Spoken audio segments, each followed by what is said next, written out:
Você já colocou a mão num cubo de gelo e pensou: nossa, que frio!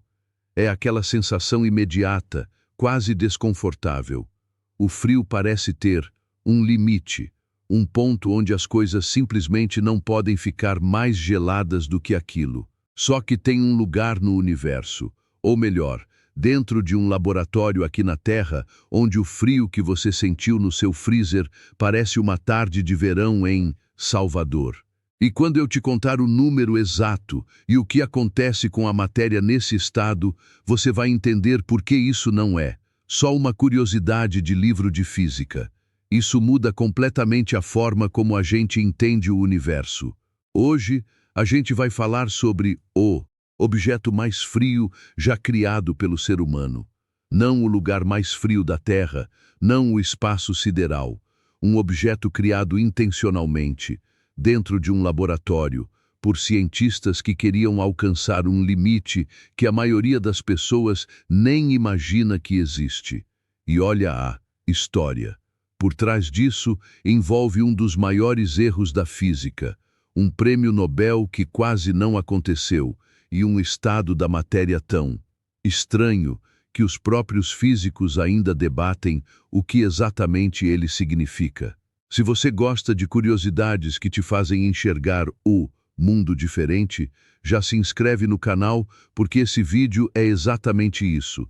Antes de te mostrar o objeto em si, preciso te fazer uma pergunta que parece óbvia, mas não é o que é frio. A maioria das pessoas responde é a ausência de calor. E tecnicamente está certo, mas isso é a versão rasa. O frio, ou a temperatura, é na verdade uma medida de agitação. Quanto mais os átomos e moléculas de um objeto estão se movendo, mais quente ele é.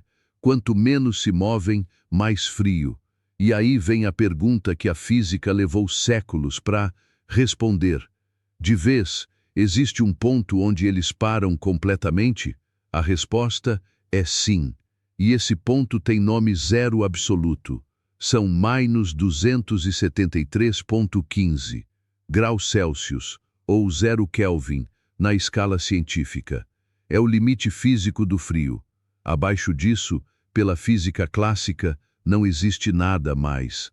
Aqui está o que quase ninguém percebe chegar perto do zero absoluto. Já é, por si só, uma conquista absurda. E criar um objeto que se aproxime desse limite é algo que desafia tudo que a natureza normalmente permite. Em 2021, cientistas do MIT, o Instituto de Tecnologia de Massachusetts, conseguiram resfriar um gás de átomos de sódio a uma temperatura de 450 picokelvins. Espera, quanto é isso? 1 picokelvin é um trilionésimo de Kelvin.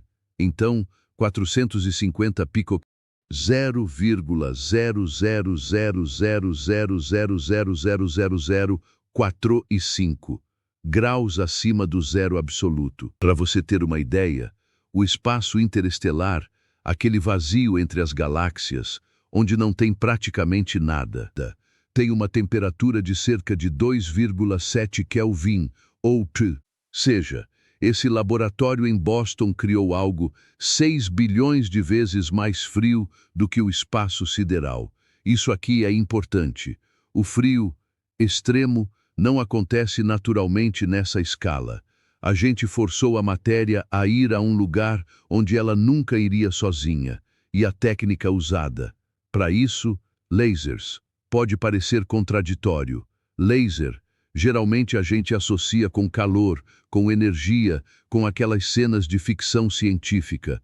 Mas quando você dispara lasers em frequências muito específicas contra átomos em movimento, você pode frear esses átomos. É como jogar bolas em câmera lenta contra alguma coisa que está correndo em algum momento. Ela para. A técnica se chama resfriamento a laser.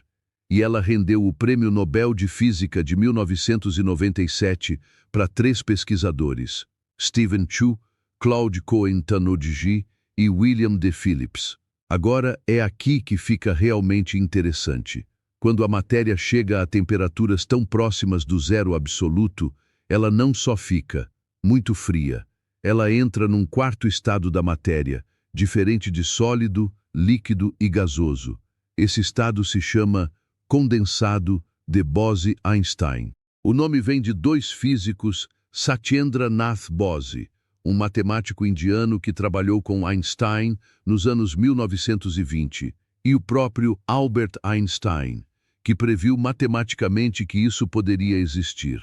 A teoria de Einstein era simples e assustadora ao mesmo tempo. Em temperaturas suficientemente baixas, certos átomos param de se comportar como partículas individuais e começam a agir como uma única entidade quântica.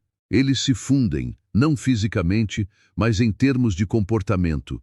É como se vários instrumentos de uma orquestra tocassem exatamente a mesma nota, no mesmo tempo, em perfeita sincronia, até o ponto em que você não consegue mais distinguir um do outro. Einstein previu isso em 1925, mas só em 1995, 70 anos depois, dois físicos do NIST, Carl Wieman e Eric Cornell, conseguiram criar um condensado de Bose-Einstein pela primeira vez num laboratório, resfriando átomos de rubídio a temperaturas próximas do zero absoluto. Eles ganharam o Nobel de Física em 2001. E sabe o que torna isso ainda mais perturbador? Nesse estado, a matéria começa a exibir comportamentos que só existem no mundo quântico, coisas que normalmente a gente só vê em partículas subatômicas. Um objeto macroscópico que você poderia teoricamente ver começa a se comportar como uma onda, não uma onda de calor, uma onda quântica. Nosso cérebro foi treinado pela evolução para entender o mundo em escala humana. Quente, frio, duro, mole, mas no zero absoluto, as regras que a gente usa para navegar pela realidade simplesmente deixam de valer. Talvez você esteja pensando, ok, muito legal, mas para que isso? Serve. E é exatamente aí que a maioria das pessoas subestima a ciência fundamental. Quando Marie Curie isolou o rádio em 1898, não tinha aplicação prática imediata. Hoje, técnicas derivadas desse trabalho são usadas em tratamentos de câncer, quando Einstein publicou a relatividade geral em 1915, ninguém imaginava que um dia aquelas equações seriam necessárias para calibrar o GPS do seu celular. Mas são. O condensado de Bose-Einstein e as pesquisas sobre temperaturas extremas já estão abrindo caminho para a computação quântica. Computadores que podem resolver em segundos problemas que levariam séculos para os atuais sensores de gravidade ultra-precisos, capazes de detectar petróleo no subsolo, cavernas, até tumores no corpo humano, relógios atômicos tão precisos que errariam um segundo a cada milhões de anos.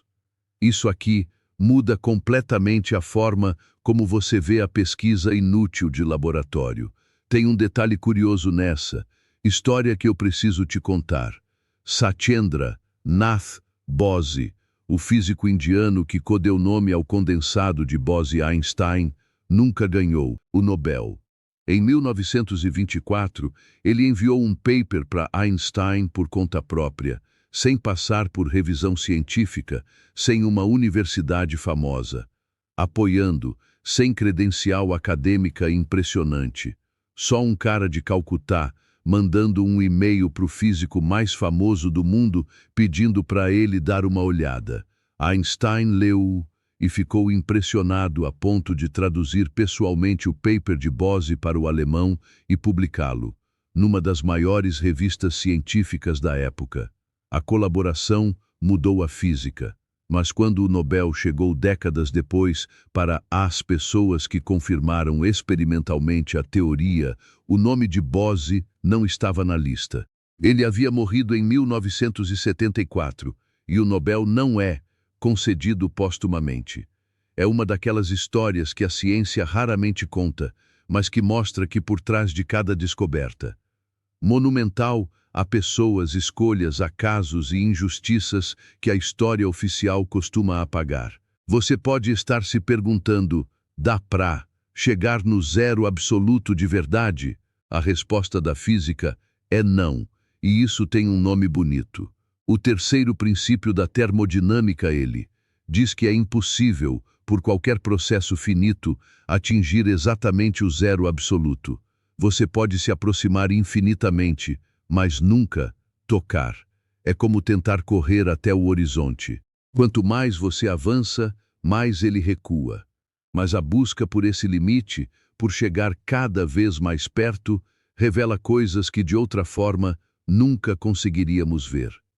É na borda do impossível que a natureza mostra suas regras mais profundas. E cada décimo de Kelvin que a gente conquista é como uma lupa nova apontada para dentro do universo.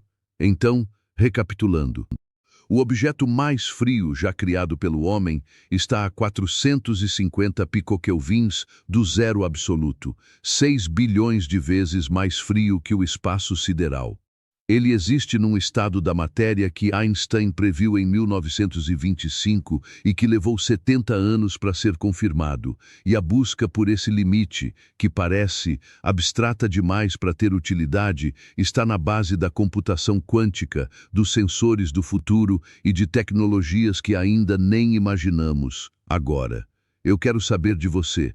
Você já tinha ouvido falar do condensado de Bose-Einstein ou isso foi uma novidade?